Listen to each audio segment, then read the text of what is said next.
All right, welcome to this explainer. Today, we're going to decode a genuinely paradigm-shifting philosophy. If you've ever felt like you're just shouting into the void, pouring your absolute heart and soul into a project, only for it to be met with total, crushing silence, well, this one is absolutely for you. We're going to unpack Seth Godin's incredibly transformative concepts from his book, This is Marketing. And look, this isn't just a playbook about how to sell more stuff.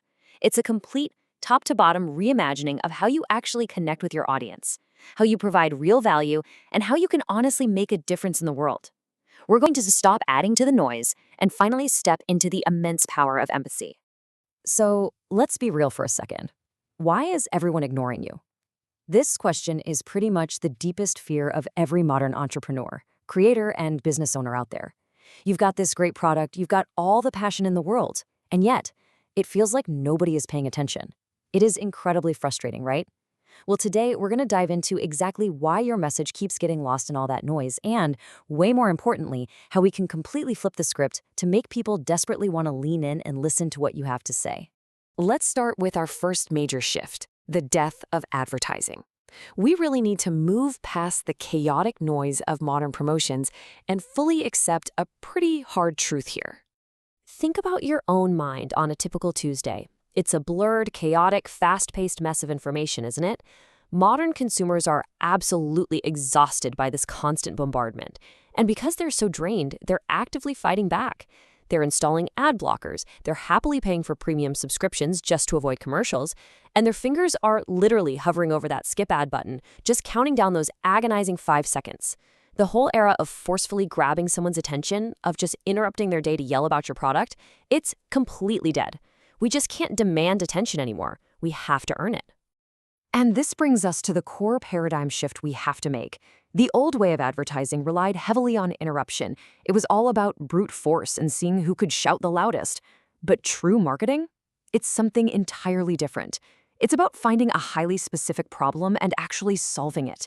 It's about initiating a real positive change in someone's life. When you stop interrupting people and start genuinely helping them, you stop being an annoyance and you instantly become a welcome presence. To become that welcome presence, we need to completely rethink exactly who we're talking to. That brings us to our next concept, your smallest viable market. Okay, so here's a massive trap that almost every single business falls into, targeting the generic mass market. It's so tempting to think, hey, my product is for everyone. But honestly, when you try to speak to everyone, you end up connecting deeply with absolutely no one. Your entire message just gets totally watered down. Instead, what if you focused on a tiny, highly specific slice? Something like IT professionals with back pain.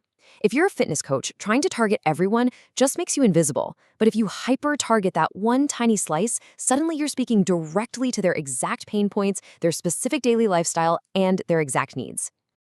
So by definition, your smallest viable market is this tiny, hyper-focused group of people whose specific problems you can solve better than anyone else on the planet. And the crucial point here is that by deeply connecting with and just completely delighting this small group, organic word of mouth naturally takes over. Think about it. When you cure that IT professional's back pain better than anyone else ever has, what happens next? They go right back to the office and tell every single other IT professional sitting in a chair all day about you.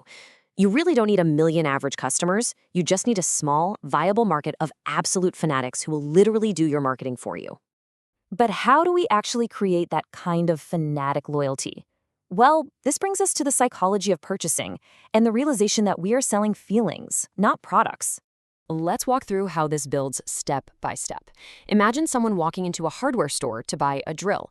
The drill machine itself is just step one, but let's be honest, nobody actually wants a drill, right?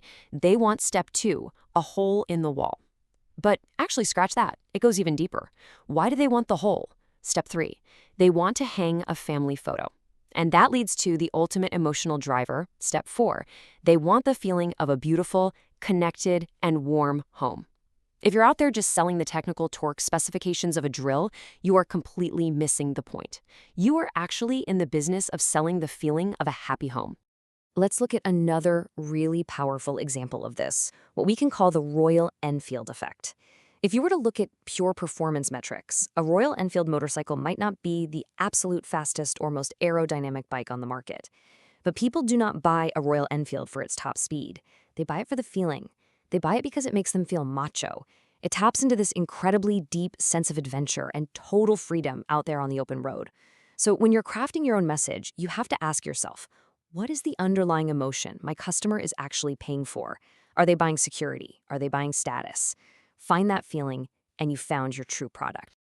To really unpack those underlying feelings, we have to look at the dual engines of human behavior: status, affiliation, and the absolute necessity of tension. Pretty much every single choice we make is driven by one of two powerful human desires. On one side, we have status. This is the primal desire to stand out, to be recognized as successful or totally unique. Buying the newest Apple iPhone is often a status purchase, right? It signals something very specific to the rest of the world. On the flip side, we have affiliation. This is the desire to belong, to be part of a tribe or a tight-knit community. Donating your money to a trusted NGO gives you that warm feeling of belonging to a group of good, caring people. Your marketing has to intentionally speak to your customer's desire to stand out, their desire to fit in, or in some brilliant cases, both at the same time. But here's the catch. Just understanding what they want isn't enough to actually make them do anything. To drive real action, you absolutely must create tension. And let me be super clear about this. Tension is not fear. We are not out here trying to scare people into buying things.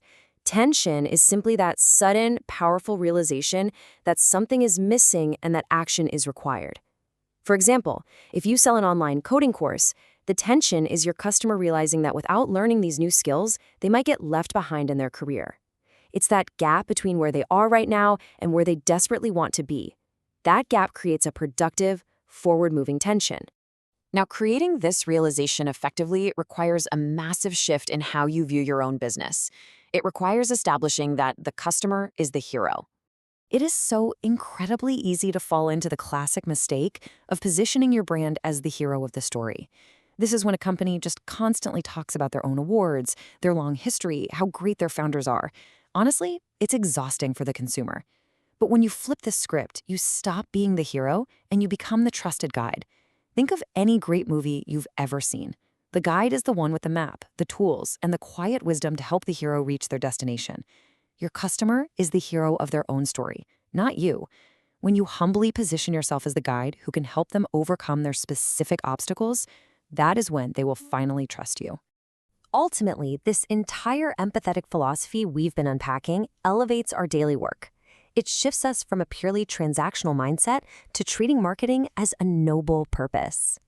Seth Godin sums this up beautifully. He says, marketing is a noble calling when done with the right intentions. We are here to help them become better human beings. And that really is the absolute heart of everything we've discussed today. We aren't here to manipulate anyone. We're not here to trick people into buying things they don't actually need. Our true calling, our real job, is to find those specific people who deeply value our work, to guide them, and to help them create a genuinely positive change in their lives. When you approach your daily work with that kind of pride and pure intention, it literally changes everything. As we wrap up this explainer, I really want you to take a second and reflect on what we just covered. You have the tools now. You understand why we have to shift away from just interrupting people. You know exactly how to find your smallest viable market, how to sell the underlying feelings, and how to step back and be the guide rather than the hero.